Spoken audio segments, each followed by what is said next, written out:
여러분 안녕하세요. 맛있는 축구 한 끼 로기다입니다. 냠냠. 오늘의 한 끼 만나볼 선수는 한국 최초로 파리 생제르맹에 입단하여 많은 이들로 하여금 기대를 불러일으키고 있는 우리들의 영원한 슛돌이 이강인 선수입니다. 여러분은 이강인 선수에 대해 얼마나 알고 계신가요? 영화 아바타를 좋아하고 샘 스미스의 노래를 즐겨 들으며 한국어와 스페인어에 능통한 선수, 호나우지뉴와 마라도나를 좋아하며 호랑이를 좋아하는 선수, 축구 외에 즐겨하는 운동은 배드민턴이고 피파 온라인 게임을 즐겨하며 경기 전에 스파게티를 즐겨 먹는 선수인데요. 11세의 어린 나이에 스페인 명문 구단 발렌시아 유소년팀에 합격하며 본격적인 축구 인생을 시작했습니다. 유소년 시절부터 지금까지 많은 이들에게 극찬을 받으며 멋진 활약을 펼치고 있죠. 그럼 지금부터 이강인 선수의 유소년 시절부터 현재에 이르기까지의 축구 이야기를 살펴보겠습니다. 로기다의 맛있는 축구 한 끼.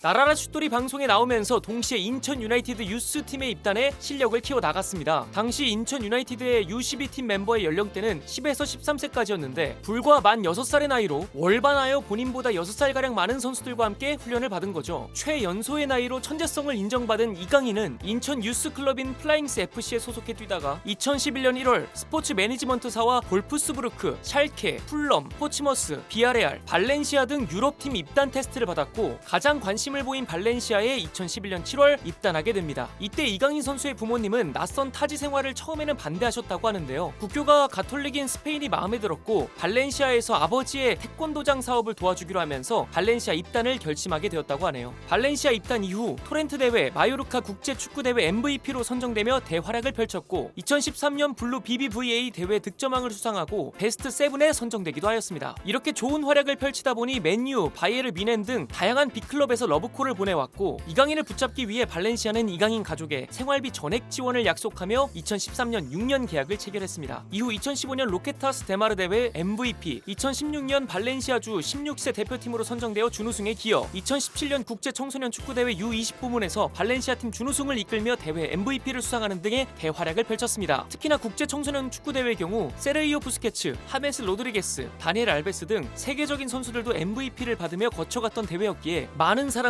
주목하게 되었죠. 2017년 12월 15일 발렌시아 CF의 B팀 발렌시아 CF 메스타야로 처음 콜업하였고 같은 해 12월 21일 데포르티보 아라곤과의 경기에서 후반 37분에 교체 투입되며 만 16세의 나이로 프로 데뷔전을 치르게 됩니다. 이후 발렌시아 2군에서 활약하다 드디어 2018년 7월 24일 스위스 2부 리그 FC 로잔과 프리시즌 평가전에서 만 17세에 1군에 데뷔하게 됩니다. 2018년 10월 30일 CD 에브로와의 코파델레이 경기에 선발 출전하였는데 이는 유럽에서 뛴 역대 한국 축구 선수 중 가장 어린 나이에 프로 공식 경기 데뷔전을 치른 기록으로 남았습니다. 또 2019년 9월 25일 헤타페전 라리가에 첫 선발 출전하여 라리가 데뷔골이자 발렌시아 구단 외국인 선수 최연소 골을 기록하였죠. 2021년 8월 30일 발렌시아에서의 생활을 청산하고 마요르카로 이적하게 됩니다. 21-22 시즌 15경기 1골 2개의 도움, 22-23 시즌 33경기 6골 6개의 도움과 MOM 6회를 기록하였고 라리가 입성 후 개인 커리어 최다 출장 수와 공격 포인트를 달성하며 마요르카에서도 인정받는 선수로 자리를 잡습니다. 그리고 드디어 2023년 7월 8일 2200만 유로 한화 약 314억 원의 이적료를 기록하며 한국인 최초로 파리 생제르맹에 입단하게 됩니다. 이적을 통해 카를로스 솔레르와 다시 한번 호흡을 맞추게 되었는데 과거 발렌시아 시절 한솥밥을 먹던 사이로 당시 인터뷰에서 이강인이 가장 친한 선수로 뽑기도 하였죠. 지금의 자리에 서기까지 이강인 선수의 시작을 함께한 분이 계시죠. 바로 고 유상철 감독님이신데요. 2007년 나라라 슛돌이 3기에서 감독과 선수로 처음 만났습니다. 당시 유상철 감독님과의 골대 맞추기 내기를 이기기도 하고 플립플랩, 마르세유턴, 라보나킥, 시저스킥과 같은 고난도 기술들을 실전 중에 자유자재로 구사하였는데 유상철 감독님이 회고하시기를 이강인은 그냥 수준이 달랐고 그 당시 이미 성의를 축소해놓은 수준의 실력자였다고 밝혔습니다. 초등학교 입학으로 슛돌이에서 하차한 이강인을 유상철 감독님은 개인적으로 1년 더 지도를 할 정도로 애착을 보이셨는데요. 다큐멘터리 유비 컨티뉴에서 병마와 싸우면서도 건강한 일주일이 주어진다면 무엇을 하고 싶으신가? 라는 질문에 건강한 일주일이 주어진다면 강인이가 하고 있는 경기를 직접 현장에서 보고 싶다. 경기장 분위기나 강인이가 어떻게 지내는지, 강인이가 경기를 어떻게 준비하고 있는지, 팀은 또 어떻게 준비하는지도 보고 싶다. 고 이야기할 정도로 이강인 선수에 대한 진심 어린 애정을 보여주었죠. 뿐만 아니라 은퇴 후에 프로 축구 선수로서의 경험들을 토대로 후배들을 양성하고 재능을 나누는 일의 중요성을 이야기해주며 진심 어린 조언도 아끼지 않았습니다. 이에 이강인 선수는 본인의 인스타그램 계정에 고 유상철 감독님에게 보내는 편지를 남겼는데요. 축구에 대한 즐거움을 가르쳐 주셨으며 걸어오신 길을 따라 후배들과 대한민국의 축구 발전을 위해 노력하겠다고 이야기하며 인사하며 감사한 마음을 드러냈습니다. 특히나 베풀어주신 은혜에 보답하기 전에 세상을 떠나신 안타까움을 표현한 구절에서 많은 이들의 심금을 울렸죠. 앞으로 이강인 선수가 뛰게 될 PSG의 홈구장 파르크 대 프랑스는 고 유상철 감독이 1998년 프랑스 월드컵 2조 조별리그 3차전을 치룬 곳이고, 유상철 감독이 해당 경기에서 월드컵 첫 득점을 기록한 만큼 홈구장에서 스승의 길을 더욱더 빛내줄 수 있는 이강인 선수가 되기를 응원합니다. 이렇게 해서 오늘은 이강인 선수에 대해 알아보았습니다. 국민 슛돌이에서 대한민국의 자랑으로 자리잡기까지 얼마나 많은 땀을 흘렸을지 너무나 멋있고 존경스러운데요. 앞으로도 더욱 멋진 활약을 통해 승승장구했으면 좋겠습니다. 그럼 지금까지 로기다의 축구 한 끼 이강인 편이었습니다. 감사합니다.